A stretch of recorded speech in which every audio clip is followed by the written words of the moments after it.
La ecografía tiene algunas ventajas como son la ausencia de radiación ionizante a diferencia de los rayos X y los rayos gamma y los demás que son radiación ionizante.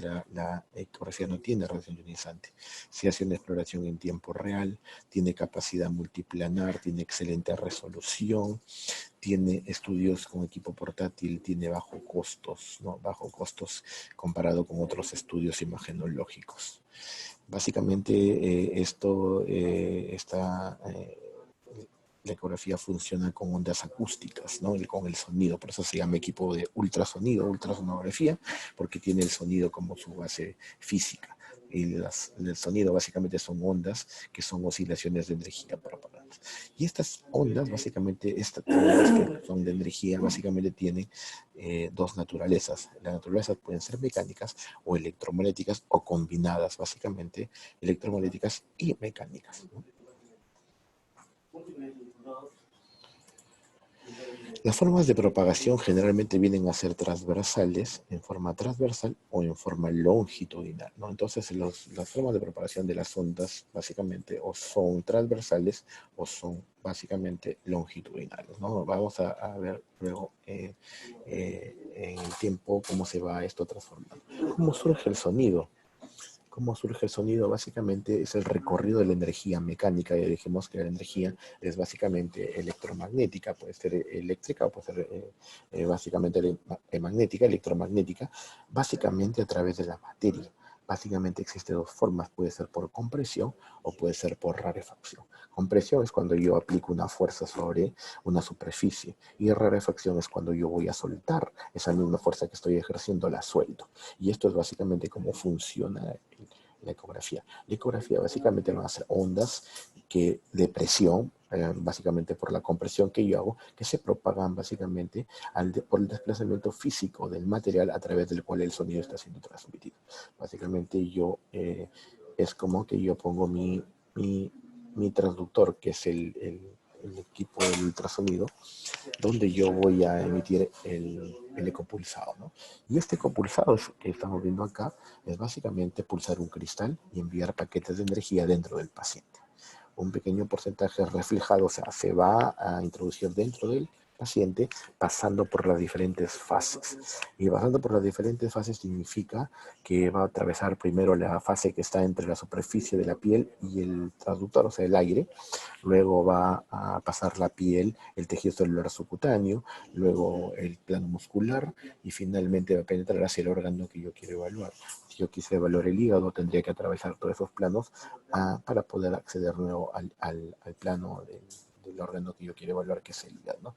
Las interfaces son límites entre medios de diferentes impedancias.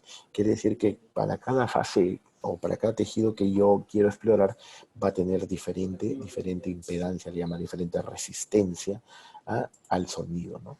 Entonces, básicamente esto funciona así. Yo hago la ecografía, básicamente es el efecto. Yo hago un sonido y es como que grito en un ambiente cerrado. Y este ambiente cerrado, yo digo hola. Y esto me va a hacer un efecto, una interfaz reflectante. Y esto me va a decir hola, hola, hola, hola, hola, hola. Esto que regresa es básicamente lo que yo he hecho con el sonido que impulso. En el traductor, en la exploración ecográfica funciona igual. ¿No? Funciona igual porque funciona igual, ¿no? Estos son los traductores, pero vamos a, este es un equipo de ecografía para que más o menos ustedes entiendan. Este es un equipo de ecografía. Esto de acá es un transductor. Acá van a ser los cristales de cuarzo, turmalina. En este caso es un transductor. Acá están los cristales. Esto de acá viene con una conexión que va a este equipo que es un CPU, un equipo de procesador, un equipo de cómputo. A partir de viene un conector y obviamente este conector va a emitir un impulso eléctrico. Este impulso eléctrico llega al transductor y a partir de acá estas cristales van a alterarse por este impulso eléctrico y van a emitir un sonido. Yo aplico un gel a este nivel para que pueda primero disminuir la primera interfase que va a estar entre este transductor y la piel del paciente. La primera interfase, como les dije, es el aire. Entonces, luego, este impulso va a atravesar, obviamente, va a atravesar la piel, el tejido celular subcutáneo, el plano muscular y finalmente llega al hígado del paciente. Una parte del sonido, una parte del sonido va a rebotar y va a regresar. Esa parte del sonido es el eco pulsado básicamente regresa y nuevamente regresa y es recibido también por el transductor. O sea, el transductor tiene un efecto de emisor y de receptor. Una vez que es recibido por el transductor, nuevamente es llevado por ese cordón hacia el CPU, es traducido por el CPU o por unos análisis matemáticos, es transformado en un software y es visto en imagen acá en la pantalla por el operador, ¿no? Entonces, esto ocurre obviamente en milisegundos y yo voy viendo acá básicamente la imagen, que es lo que a mí me interesa ver, ¿no? Entonces, esto está ocurriendo básicamente en el transductor, que funciona como emisor y como receptor, ¿no es cierto? Funciona como emisor y como receptor. Entonces, yo tengo esa función básicamente en el transductor, ¿no? Entonces, yo tengo una idea, básicamente usamos la impedancia acústica. Cuando yo tengo un traductor de alta frecuencia o un traductor de alta frecuencia, significa que mi longitud de onda es menor, pero mi penetración es baja.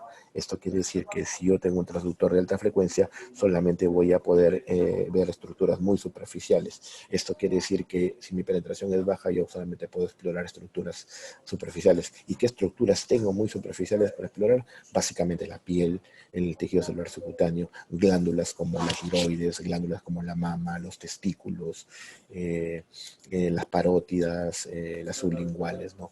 Estructuras muy superficiales.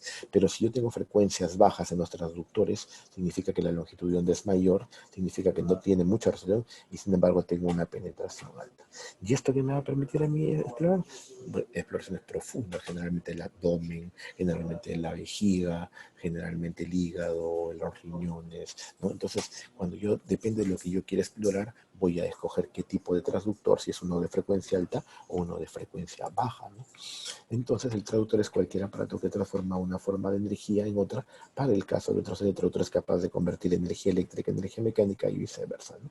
Entonces, es lo que les decía, el traductor actúa como emisor y como receptor. El efecto básicamente que ocurre acá es el efecto piezoeléctrico, ¿no? Y este efecto piezoeléctrico es el que ustedes deben conocer porque ese es el que definitivamente gobierna todo el sistema o el kit de la ecografía. Y el efecto piezoeléctrico fue descubierto por Osamu Curie, mira, en 1880, mucho más antes, ¿no? Los cristales, como les había dicho, son de cuarzo, turmalina, blenda, titanio de bario, básicamente, y son sometidos a campos eléctricos. En este caso, el impulso eléctrico viene del cable que está conectado al CPU. Así pues, ocurre cambios de polaridad, generan ondas que ustedes ya han visto y les expliqué en el dibujo. Y básicamente generan pues, un impulso eléctrico que va a producir cambios en los cristales. Y estos a la vez producen energía que van a ir en forma de ultrasonido en el transductor, ¿no? Y esto, la mayoría de equipos de ultrasonido emiten en promedio 1000 pulsos por segundo. 1000 pulsos en un segundo. Es una cantidad súper grande, ¿no? Entonces, los traductores son así, ¿no? Son los lineales. Por ejemplo, estos lineales son de alta frecuencia. Si son de alta frecuencia, me sirven para explorar estructuras cortas, porque son de poca profundidad. Y este, en cambio, es un transductor de baja frecuencia. Mira, de baja frecuencia, este es de 7.5, este es de 3.5. Sin embargo, tiene mucho poder de penetración. Baja frecuencia, mayor poder de penetración. Es un ecógrafo curvo, me sirve para hacer exploraciones abdominales, exploraciones obstétricas también. En bebitos se hacen exploraciones obstétricas de gestantes del segundo o tercer trimestre, ¿no? Entonces, eso me sirve a mí. Un segundo, por favor.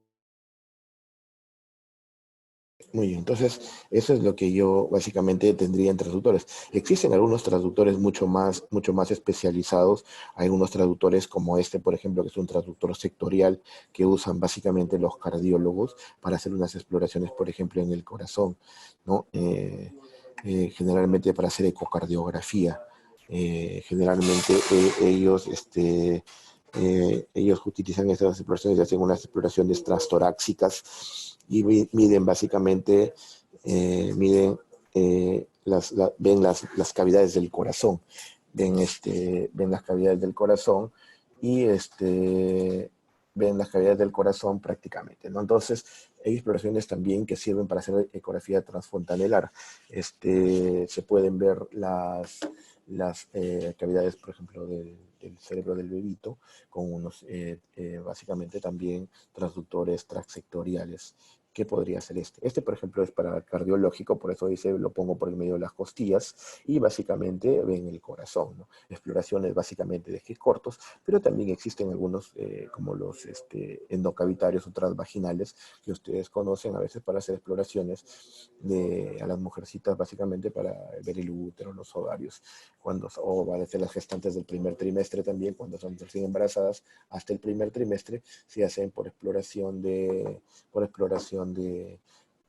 ecografía transvaginal con transductor endocavitario, ¿no? Hasta el primer trimestre nada más. Ahí tenemos un equipo básicamente ecógrafo. Como les había dicho, tiene una parte del CPU, una impresora, los transductores, un monitor donde se puede apreciar. Es un equipo de mediana alta gama. Otro de los estudios que también tenemos es básicamente la tomografía, y la tomografía sí es un estudio imagenologíco que utiliza radiación ionizante. Y la radiación ionizante es rayos X definitivamente. Estos equipos básicamente constan de una consola, básicamente un aparato que viene compuesto por un gantry, esto se llama el gantry. Acá dentro va el tubo del tomógrafo, porque es igual que un tubo de rayos X, sino que este de acá tiene, al contrario, en vez de solamente un tubo, tiene como 2 o 3 tubos que giran alrededor del paciente, y el paciente va obviamente en una camilla, ¿no? Una camilla, y el paciente es introducido dentro del escáner, dentro del gantry, para poder escanearlo 1, 2 o 3 veces. Va a depender de acuerdo al requerimiento del estudio que yo quiera hacer. Si es un estudio con sustancia de contraste, que básicamente se usa el contraste iodado. Puede ser también que no sea, sí, puede ser un estudio que no requiera contraste, y obviamente el tiempo de estudio que se requiere es mucho menor. La tomografía fue creada por el doctor Gottfried Hansfield. Él es el creador, el inventor del tomógrafo, ¿no? Ahí tenemos a Gottfried Hansfield. Básicamente es uno de los inventos mucho más modernos de este siglo pasado, ¿no? Más significativos por el estudio básicamente de la anatomía, de la patología dentro del ser humano. Es muy importante, ¿no? Acá Hansfield tiene símbolo de la radiación. La tomografía computada, como le dices, utiliza técnica de rayos X, ¿no? Y la técnica de rayos X permitía la visualización en 2 dimensiones. Pero sin embargo, esto tenía problemas, porque a veces en 2 dimensiones se superponían las imágenes, ¿no? Y entonces se perdía gran parte de la información. Entonces la tomografía computada ya no soluciona este problema y nos permite a nosotros ver en 3 planos, ¿no? En 3 planos, y nos permite hacer obviamente reconstrucciones volumétricas. Ya podría ver yo las reconstrucciones en 3 planos y reconstrucciones de volúmenes. Y podría ser obviamente resoluciones de hasta 1 milímetro, podría verles. Esta, por ejemplo, es una reconstrucción en un plano, nada más, en un plano, o solamente el plano coronal, y acá esta es otra en un plano extremo. Antes no podía ver lo que estaba ocurriendo anterior o posterior acá. Acá solamente veo digamos, una cara nada más frontal, pero acá yo puedo ver la parte anterior, puedo ver la parte media y puedo ver la parte posterior.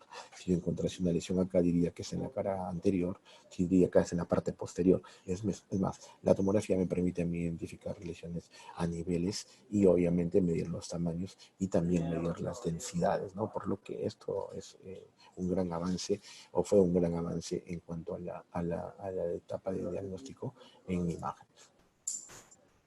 Ahí tenemos un equipo de tomografía.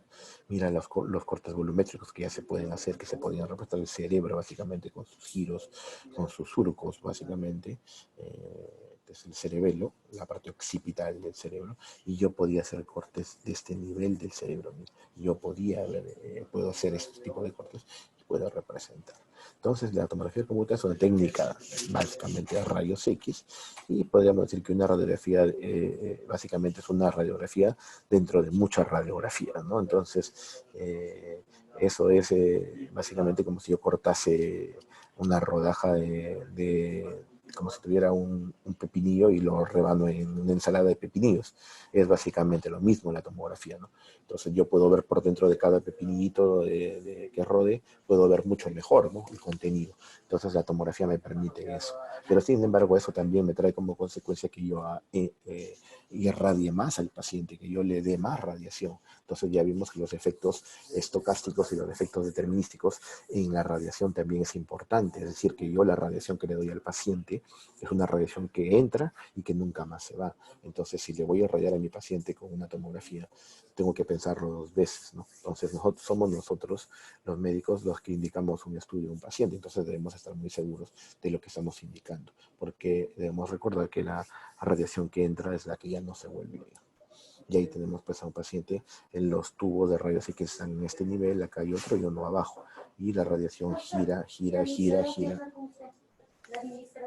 Ya, gira, gira, gira. Un ratito, por favor, chicos. Entonces es así como el paciente ingresa, mira, y el tubo es el que gira ahora. ¿Ya? El tubo es el que gira ahora, entonces el tubo gira alrededor del paciente. Y por eso la tomografía ahora ya no se llama tomografía axial computada, sino se llama tomografía espiral, porque es en espiral y es multicorte, o sea, lo corta al paciente en rodajitas, como les había dicho, como si fuera un pepinillo, lo va cortando al paciente. Entonces le va adquiriendo una secuencia acá, otra acá, otra acá. Y yo puedo programar al equipo para que lo corte si quiero acá, así, así, más chiquito, más chiquito, más chiquito, más chiquito, ¿no? Entonces, lesiones pequeñísimas, tumores pequeñísimos, yo lo voy a poder ver en tomografía, pero obviamente mientras menos espacio tenga cada corte, más radiación le voy dando yo a mi paciente, más radiación le voy dando yo a mi paciente, ¿no? Entonces, eso es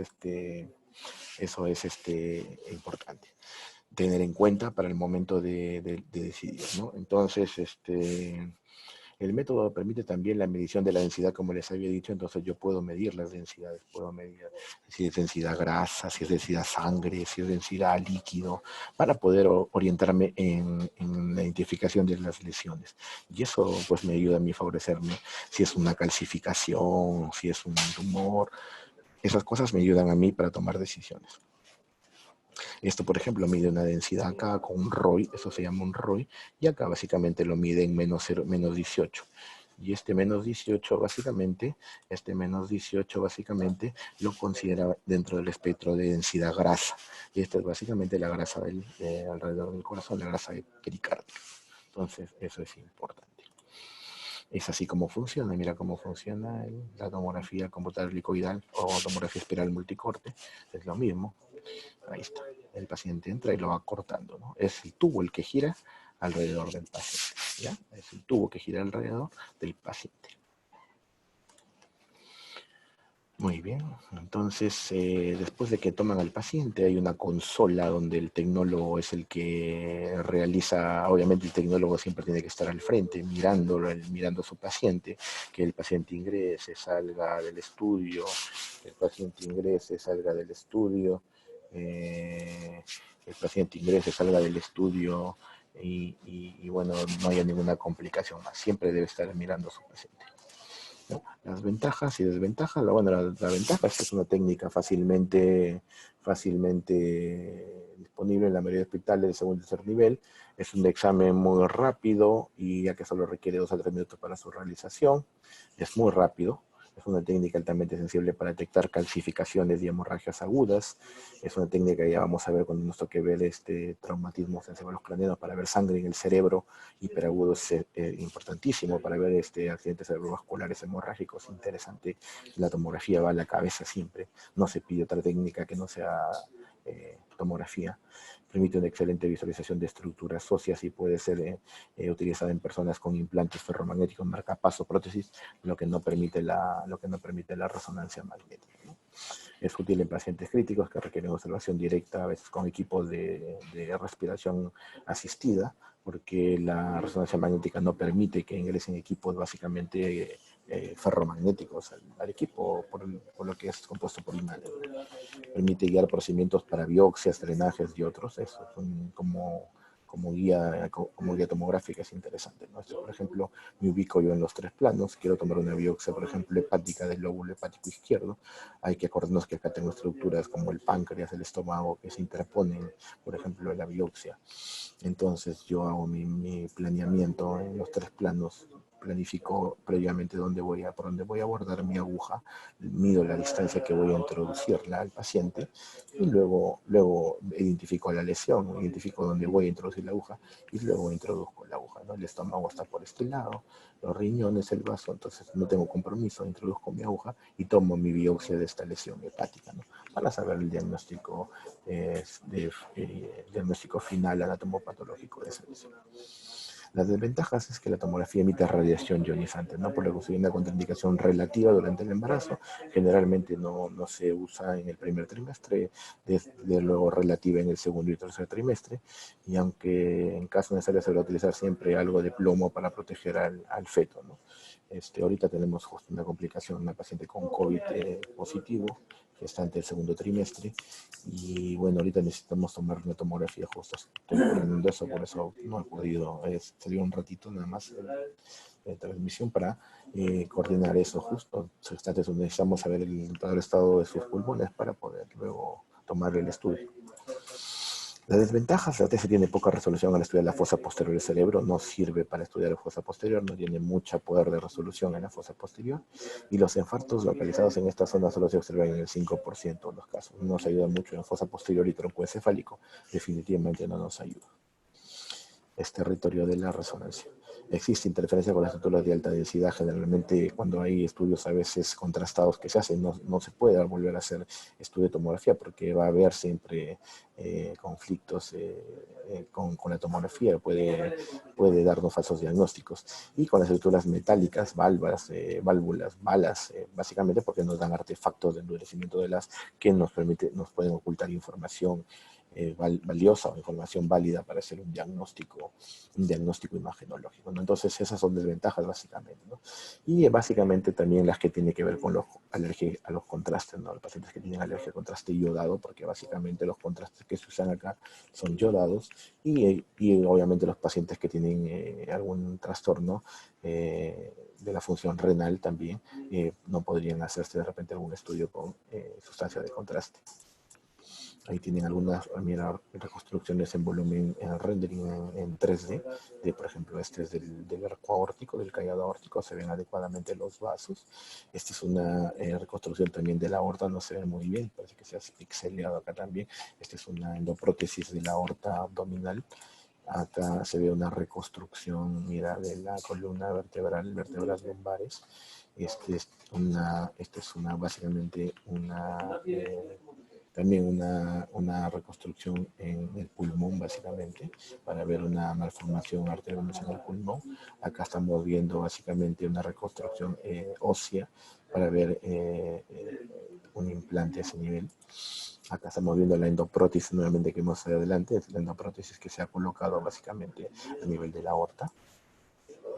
Las estructuras vasculares, mira, las carótidas comunes, carótida interna, carótida externa, carótidas comunes, subclavia, excelentemente representadas, ¿no? Entonces se ven inadecuadas en una reconstrucción de un angiotén de coronario. Entonces es importante porque me permite, como le digo, y los equipos actualmente ahora ya están viniendo con dosis de radiación controlada, han disminuido, han mejorado ese tema de la radiación y nos permite, bueno, ahora mejorar. La resonancia magnética básicamente es un fenómeno físico en el cual ciertas partículas de electrones, protones y los núcleos atómicos con un número impar de protones y neutrones pueden absorber selectivamente la energía, básicamente una energía que se produce, una energía de radiofrecuencia, ¿no? Esto es básicamente como la ultrasonografía. Es lo mismo, yo acá tengo que dar un impulso que se llama impulso de radiofrecuencia, ¿no? La resonancia magnética es una técnica de diagnóstico que es también no muy antigua. En 1946 los creadores son los físicos Edward Purcell y Felix Bloch, recibieron el Nobel de Física. Ellos estudiaron el comportamiento de los núcleos atómicos en un campo magnético. descubrieron que los núcleos absorbían energía de las ondas de radio de ciertas frecuencias específicas. Entonces, esto funciona básicamente con ondas de radiofrecuencia, a ciertas características de ciertos órganos. Para el cerebro existe una radiofrecuencia, para el abdomen otra radiofrecuencia, para el músculo otra radiofrecuencia, y básicamente ellos son los creadores del equipo de resonancia magnética. A estas radiofrecuencias, ellos le aunaron básicamente gradientes magnéticos. Y los gradientes magnéticos son variaciones del campo magnético medidas a lo largo de una dirección. Su presencia provoca señales en los tejidos presentes en frecuencias que van a depender de la posición X, Y, Z, son tridimensionales para poder haber una reconstrucción. Entonces, básicamente el resonador es como hablar de un campo magnético, hablar de un imán. Imán a un lado, imán a otro lado, y acá está el paciente al centro, ¿no? Lo que les había dicho, bobinas de radiofrecuencia son los que van a dar ese impulso de energía, que van a hacer que se altere básicamente los protones del núcleo de este paciente, del órgano que yo quiero evaluar básicamente. Y obviamente las bobinas que dan el impulso tienen básicamente un transmisor de radiofrecuencia, y estos a la vez tienen un receptor, es como si fuera el transductor, tienen un emisor y tienen un receptor. Este receptor van a ir a un convertidor digital y luego van a ir a una caseta de control. Esta caseta de control hace nuevamente una conversión matemática, hace una ecuación que se llama ecuación de Larmor, básicamente de reconstrucción de imágenes, y obviamente se van en este ordenador, y obviamente yo ya lo voy a ver en la pantalla como si fuera en la misma similitud de mi ecógrafo, ¿no? Este es básicamente el paciente con los imanes dentro, las bobinas de radiofrecuencia básicamente, y las gradientes que tiene el resonador. Este es el resonador del Hospital de Alta Complejidad. Este es un Philips modelo Achiva 1.5 Tesla. Siempre tiene que estar el tecnólogo mirando, el operador mirando a su paciente, frente a frente, lo está mirando. Básicamente hay una cámara posterior para lo que está en la parte de atrás. Estaban haciendo un estudio angiográfico de los vasos del cerebro en este paciente previo a la toma de la foto. Las ventajas, capacidad multiplanar, las ventajas, capacidad multiplanar, elevada resolución del contraste, la ausencia de efectos nocivos y amplia versatilidad en el manejo del contraste. Capacidad multiplanar y efecto de resolución de contraste básicamente le da a la resonancia magnética las ventajas que tiene sobre el resto de estudios, ¿no? O sea, eso no puedo yo tener, por ejemplo, contraste en la tomografía, ¿no? Capacidad multiplanar porque yo puedo ver el plano de la piel, el tejido subcutáneo, el plano de la grasa, el plano de cualquiera de los planos, yo lo puedo ver adecuadamente y lo puedo discernir de cada uno, de cada cual. Entonces, la capacidad multiplanar es inmensa. Las diferencias que hay básicamente, las ventajas con respecto a la TESA, mejor visualización de la fosa posterior que no podía ver yo en la tomografía. No hay radiación ionizante, acá definitivamente hay radiación electromagnética. Y ustedes en el espectro de ondas que les puse la clase pasada han visto que las torres de radiación electromagnética están en el espectro de radiación que normalmente estamos rodeados, alta sensibilidad al flujo sanguíneo, capacidad de producir imágenes como la tomografía en cualquier dirección, espacio y campos de visión variable, alta sensibilidad de acumulación de hierro en los tejidos, puede diferenciar el sangrado en las diferentes fases, y alta sensibilidad a los tejidos edematizados. El edema se puede ver mucho mejor por resonancia magnética, es creo que una de las diferencias muy grandes marcadas con la tomografía. Las ventajas básicamente que hay pocos equipos en los hospitales comunitarios. Básicamente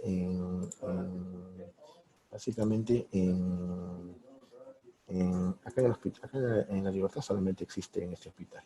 En el hospital público de la Libertad, solamente en este hospital de Virgen de la Puerta. Reacciones de claustrofobia. Algunos pacientes los estudios demoran mucho y básicamente los pacientes sufren de claustrofobia.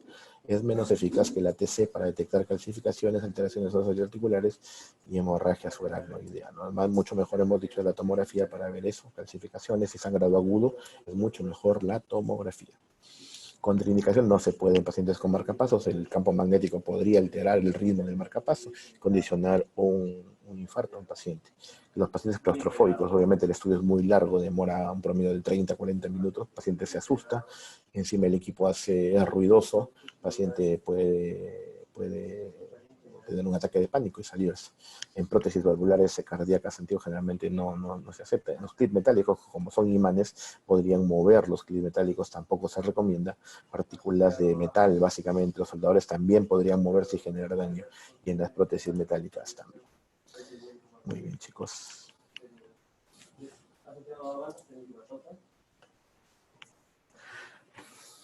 Muy bien, chicos. Andía Florian, no hay. Apares, Arango, Apares. Presente, doctor Apares. Listo. Barreno, Velázquez, Barreno. Presente, doctor.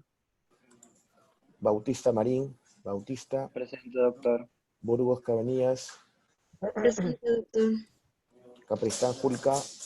Presente, doctor. Carvajal Tresierra. Presente, doctor. Castro Novoa. Presente, doctor. Chinchay Ventura. Chinchay Ventura. Presente, doctor. Chinchay. Presente, doctor. Chuca Olivera. Chuca. Presente, doctor. Buenos días.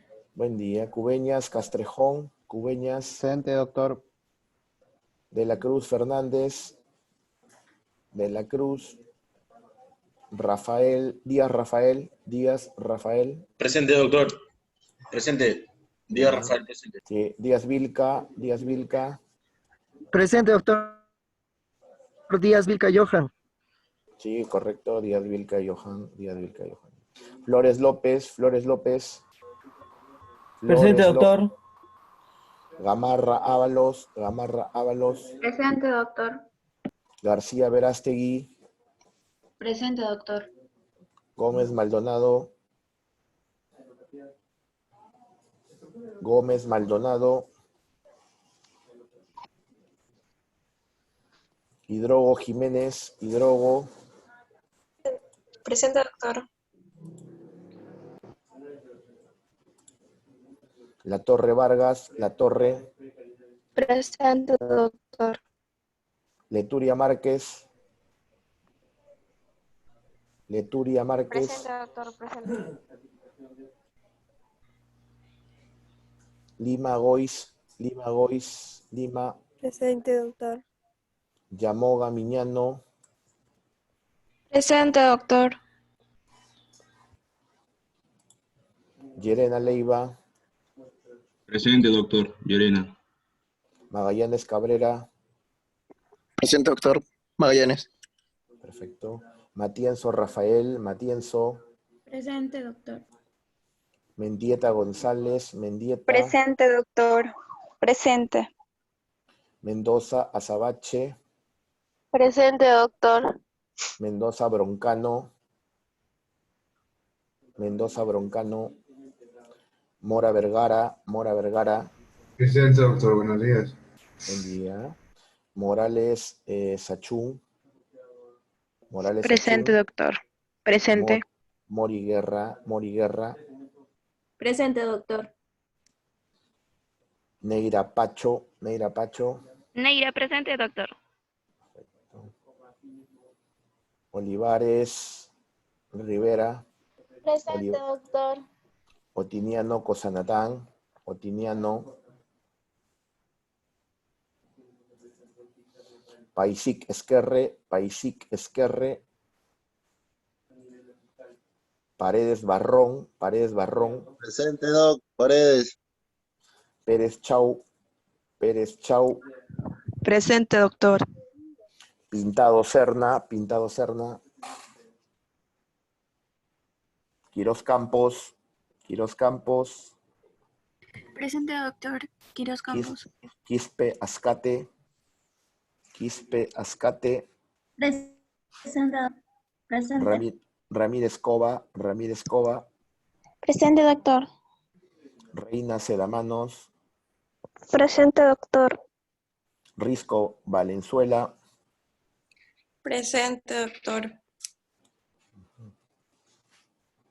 Romaní Rodríguez. Presente, doctor. Silupú Espinosa. Silupú. Vargas Aguinaga. Vargas. Presente, doctor. Presente. Vargas Lozano.